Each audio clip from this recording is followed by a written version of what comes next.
Thank you for choosing SharkBite for your plumbing project. Today we're installing a water hammer arrestor from SharkBite on a washing machine outlet box. Water hammer arrestors provide maintenance-free protection against banging pipe noise caused by the sudden change in water pressure when using plumbing fixtures. They can be positioned vertically or horizontally and should be placed within 6 feet of the fixture or valve causing the noise. Like any plumbing project, your first step should be shutting off the water supply to the area you're working on. The safest way to do this is the main water shutoff to the structure. Then, continue to relieve pressure and drain the supply lines by opening a nearby faucet.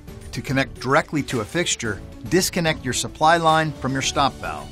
Then thread the hammer arrestor onto the valve and reconnect the supply line to the water hammer arrestor.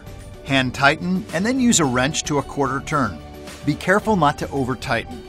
Turn the stop valve to the open position, followed by the main water supply. Check to ensure there are no leaks or loose connections. Using SharkBite is fast, efficient, and reliable. SharkBite offers connections for faucets, toilets, refrigerators, dishwashers, ice makers, and humidifiers.